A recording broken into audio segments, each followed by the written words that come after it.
Sino ang lamang? Okay na ba yun? Okay na yun.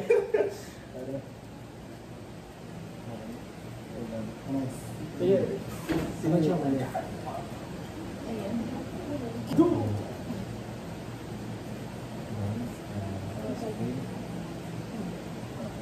Hindi kita kita mundo. Pakita naman tayo sa hi, so we are group number 3 of the subject called ABTED 316N 1C. So before we start, may tatanong muna kami sa'yo.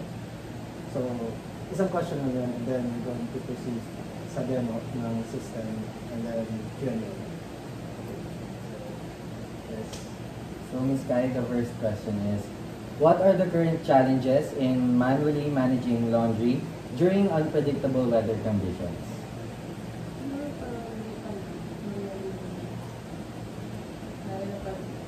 Rainy season. Pag hindi mo na-predict yung weather, tapos naiwan yung clothes mo sa rack, mababasa ulit siya, tapos magkaka-over. So, less, super hassle. That's a thank you. And so, proceed tayo sa demo. Okay, proceed tayo. Demo. Let's go. Next. Explain mo lang ba? This is our app and this is how it operates. First, I will show you how this rack will be extend.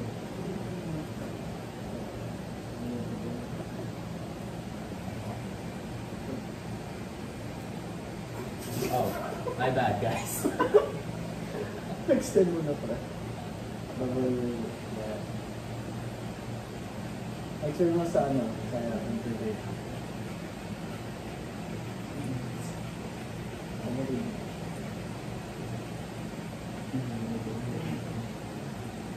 Sige lang.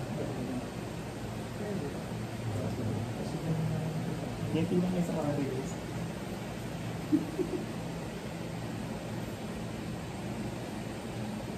Hindi pa na pa.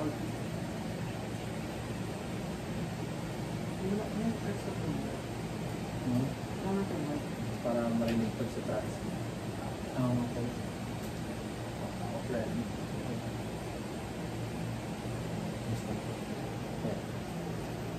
So the cloth or the damit ay napunta na dun sa dulo. So meron kaming switch na nilagay dun sa each end na mag-guide sa amin kung paano i-stop siya automatically. Kasi pakita natin kung paano maglalata. Pare umulan. So kunwari po umulan and detect na itong rain detector namin kung para siya mag-detect. So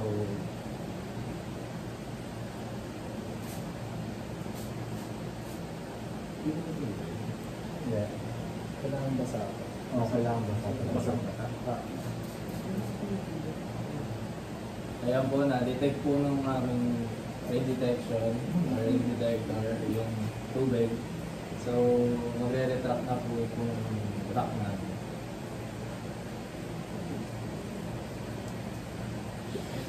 Stop po.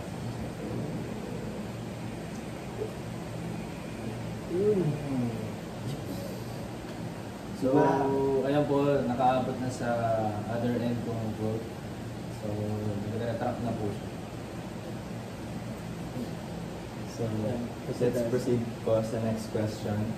Miss, please enter the stage. Yes. How does the integration of rain detection and logic gate control improve the effectiveness and reliability of automatic clothes collection? Ito by combining rain detection at smart cloth, it becomes more reliable, good for unpredictable weather conditions. Correct. Sa next question. Next question. So, for your third question, Ms. Kai, What potential technical or environmental limitations may affect the long-term use and performance of the system? Therefore, technical limitations, actually for motors, gears, ganyan, in the long run, will be their option. Medical, environmental naman, pag may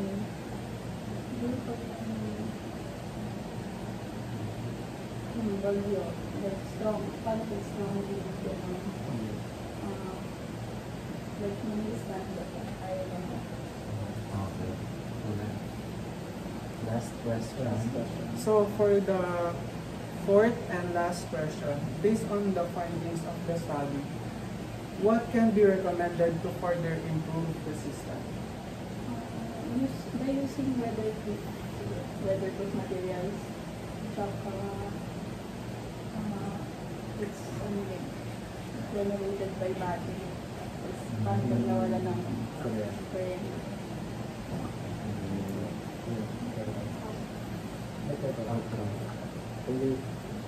Thank you so much po, ate. Okay na? Ganda na Thanks. Okay.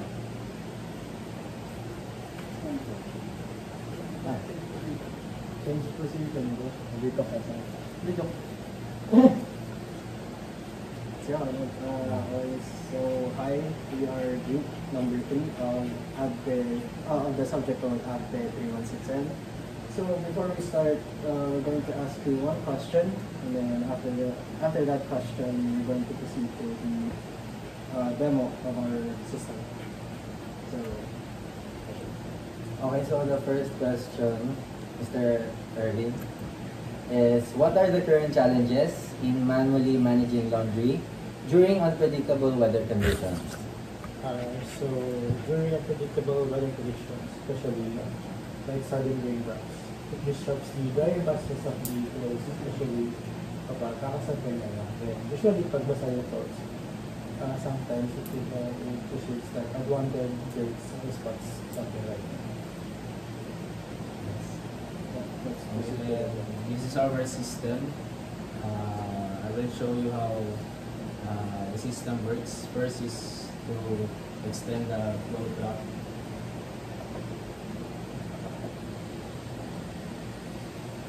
Wow.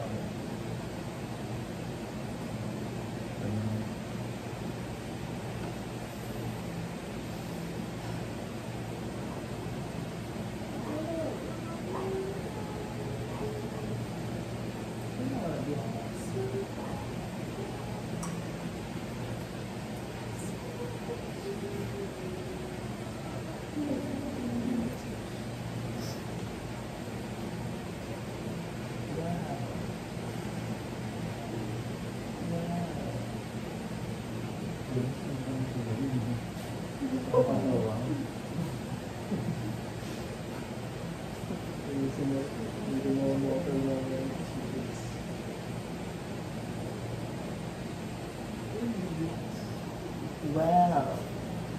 So yung buong float ay nasa dulo na, and we have a switch there on the same end, and yung po ang mag-decide or mag-click para mag-end yung system. So now the next question po. Yes. How does the integration of rain detection and logic gate control improve the effectiveness and reliability of automatic loss collection?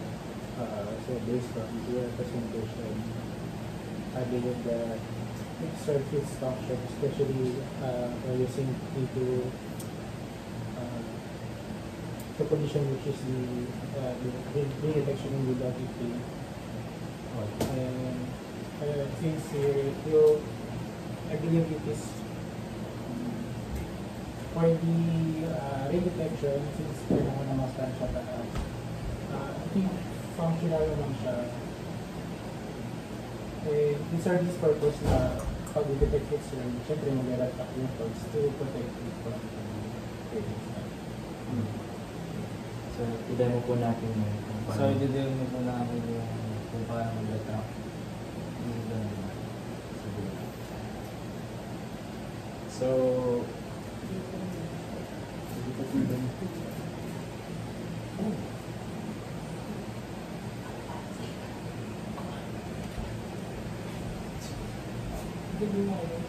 So, bumalik siya. Guys. wow.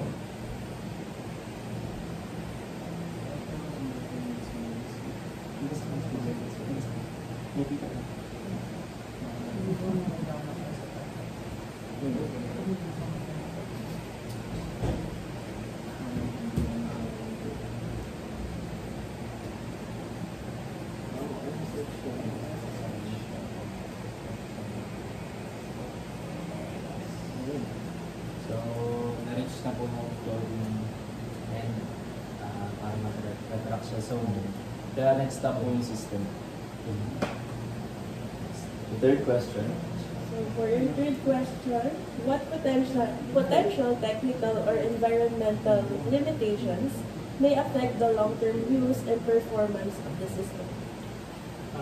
First, under technical, kasi usually pag yung sensors, it requires high maintenance talaga. So parang accurate yung detection niya, especially kapag light rain, also maliit ng student. Pwede na ma-detect is spring din, so high maintenance. And for the environmental naman, for the structure, especially pag, syempre, ano siya sa labas. So pag strong winds, and heavy rains usually pag typhoon, so kailangan talaga save yung sampayan. So, for the fourth and last question, based on the findings of the study, so what can be recommended to further improve the system? Further improvement. So, I believe siguro yung streaming na ginamit no, where yung naka-attach yung flow. I think you should use more sturdy strings, usually made from nylon or propylene, which is sturdy and flexible, and matibay rin for mixtures. Okay. Yes. Thank you po. Thank you. Thank you. Everyone. Okay, Jay. Ito lang, pakita ko lang sa Okay.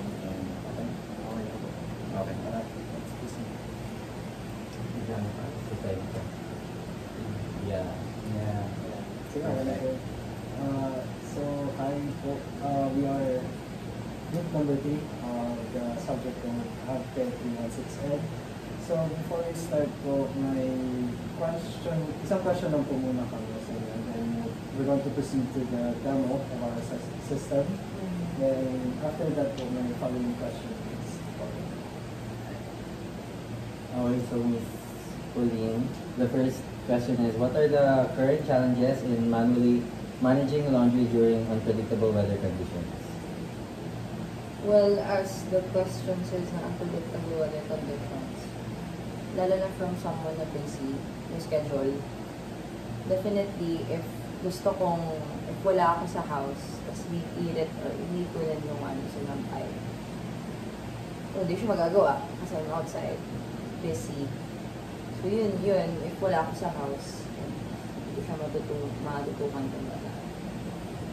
So, that's the problem. One of the problems. That's all. Yes, that's all. Thank you. So ngayon po, ipapakita po namin or i-demo namin kung paano gumagana yung system namin. First is extend. Ito.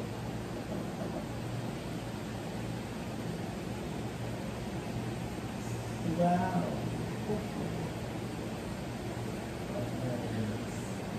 Sige mo na lang. Wow!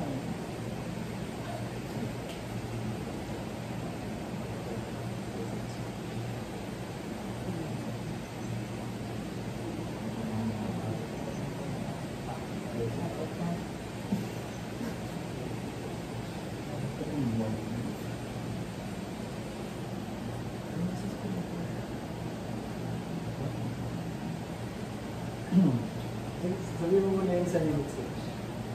So, umabot na po yung load doon sa other end. And may switch po kami doon para ma-off po yung system. Then, show po kung paano siya mag-retract pag nadapuan siya ng water.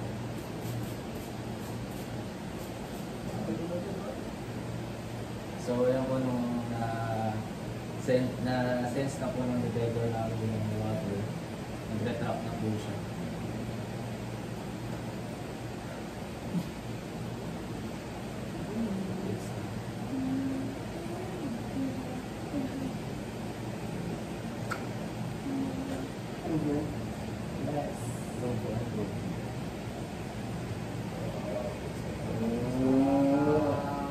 So, ayan po na click na po yung switch. So for the next question po, how does the integration of ring detection and logic gate control improve the effectiveness and reliability of automatic tools collection? How does integration of brain detection and logic gate control to detect this automatic collection? Hindi ko exactly know how it works. Pero I guess it solves the problem that I previously mentioned na, yun nga, when I'm not here to like get the clothes. Pag nakasabit siya and it's raining. So, yung matic na sensor, if it's raining, it knows naman and it tracks itself. So, I think, yeah, how does the integration of rain detection and logic gate control to the effectiveness of the tools? Ayun, nasagot ko ba yung question? Yes po. Okay. Great. Next, So, for the third question po, what potential technical or environmental limitations may affect the long-term use and performance of the system? okay, potential technical or environmental limitations may affect the long-term use and performance of the system. By environmental limitation, nag-process pa lang siya.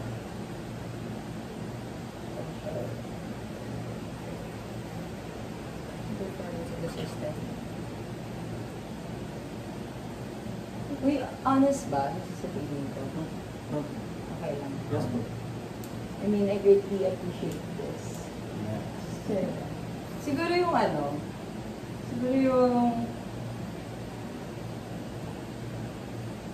amount of clothes, medyo questionable. Kaya mo yung amount of clothes na hindi ko like, barely siya. Pero it got there. Barely si one na. So yun, what else? With potential technical or environmental limitation na affect the long-term use performance of the system. Ayun, siguro pag ginambawa mo ilang amounts of clothes yung max niya, yun ang naman. Yeah. So, Ayan, the ikaw. fourth and last question is, based on the findings of the study, what can be recommended to further improve the system? Okay, teka lang, isipin ko lang, baka iba yung dapat mong sagutan sa video. Kaya lang, technical or environmental. Isip. Sige, bukod doon. Ano if yung mga people na application, okay lang ba? Kasi super yun lang naman. Ayun lang naman. Siguro it would be nice if mayroong siguro mga stoppers in every para bilang siguro kung talaga mapupush niya talaga kasi what if may mga chances na mga heavy ants gano'n tapos nag-plug siya together. So baka hindi kaya yung motor niya. So yun, maybe na. Sabi magsasalita ka pang hindi ko alam kasi kita yan, isa-isa lang. Yun lang. Thank you so much. Kasha ba lahat? Kita ba lahat? 3, 2, 1. Okay na. Sabi ba sa side? Sa side. Ayan, okay na. Okay. Hi. So, we are group number 3 of the subject code AGTE316L1C. And before we start, we're going to ask you one question, and after that question, we're going to proceed to the demo of our system, and then proceeding that, may mga follow-up din na questions. So, first question. So the first question is Mr. CJ. What are the current challenges in manually managing laundry during unpredictable weather conditions? For me, one of the challenges I face when manually managing my laundry is yung constant na kailangan mong tignan yung clothes mo kapag nasa labas para maiwasan and ma-ensure din na hindi mo babasa yung clothes mo kapag umulan. And also as a student na most of the time wala sa bahay, wala akong choice kundi ilagay lagi sa loob yung clothes ko kasi syempre unpredictable yung weather, so we don't know. So, i-demo po namin kung paano gumagana yung system namin. First is the extend of our block. Now it's there.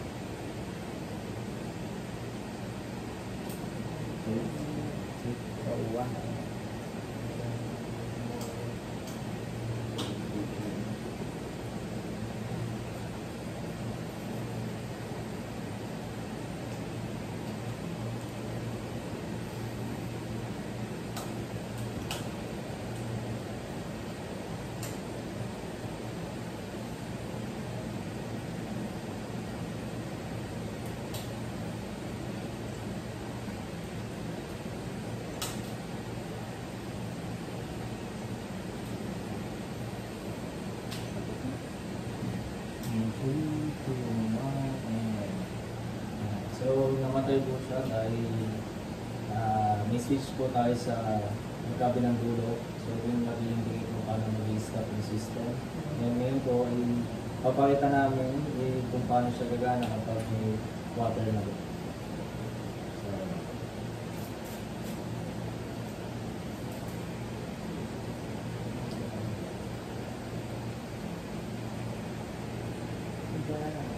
So as you can see po, nagre-recock na po yung load natin.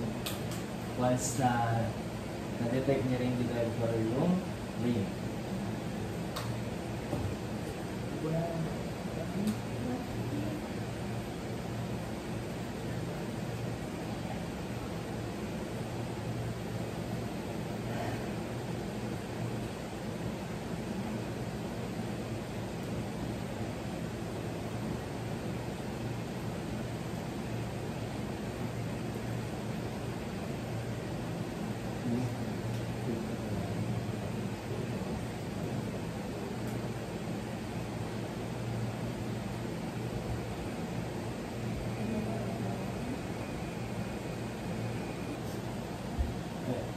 So ayun po nag-stop yung load dahil bumili po siya sa isang switch. Yes, that's all. So for the second question po, how does the integration of rain detection and logic gate control improve the effectiveness and reliability of automatic clothes connection? For me, based on my observation, mahalaga yung rain detector kasi siya yung magiging trigger nung mechanism. And syempre, aside from the trigger, for it serves like my eyes. Syempre kapag wala ako sa bahay and umulan, yun yung rain detector yung magiging trigger or yung para yun, mag-automatic na ma-save yung mga clothes. So for your next question po, what potential technical or environmental limitations may affect the long-term use and performance of the system? Yun din, based on sa observation ko din, for me, it's just a technical siguro limitation which is pwede namang ma-improve siguro sa susunod. Di ko lang alam kung paano ma-distinguish ni detector kung rainfall ba yung na-detect niya or just water lang talaga. So, for me, yun lang naman. So, for our last question, based on the findings of the study, what can be recommended to further improve the system? Ayun, yan din. Based on the simulation na nakita ko, siguro one thing that can be improved, which I mean yung may improve is yung anong tawag dito, yung bilis ba nung nung simulation nung mechanism, since yung ulan minsan bagsak agad. So, siguro kapag mas mabilis siya, mas masasave yung ano yun. May iwasan na mabasa yung codes. Thank you po. Thank you. You're welcome. Thank you po. Okay na. Oh,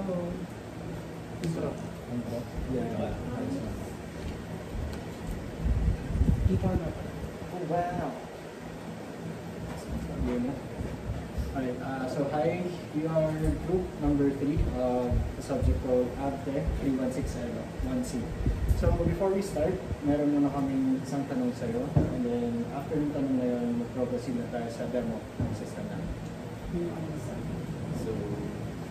So the first question is, what are the current challenges in manually managing laundry during unpredictable weather conditions? So, manually managing laundry requires attention, manual attention to ourselves. So, as a student, which we have lots of academic work and lots in our hands. So, in unpredictable weather conditions, we cannot have our minds onto our laundry outside of our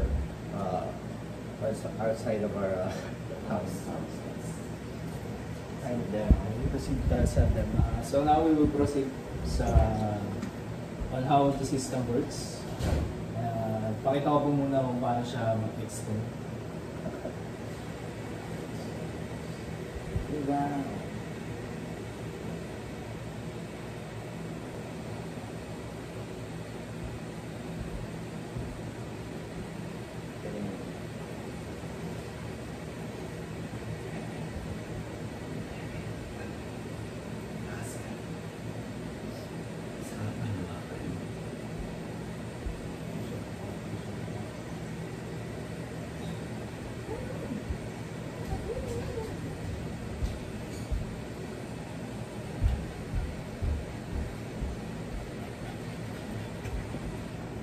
So, nakita nyo po nag-stop siya sa dulo dahil may switch kami siya rin. So, now we will show po kung paano gumagana yung rain detector natin.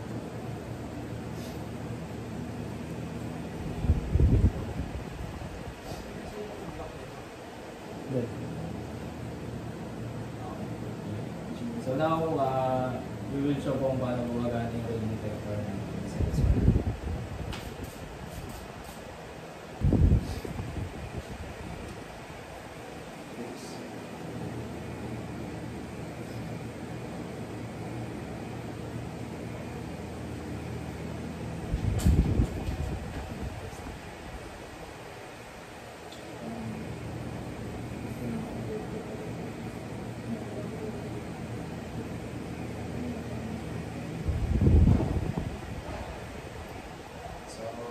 As you can see, the system stopped kasi napindot na yung switch.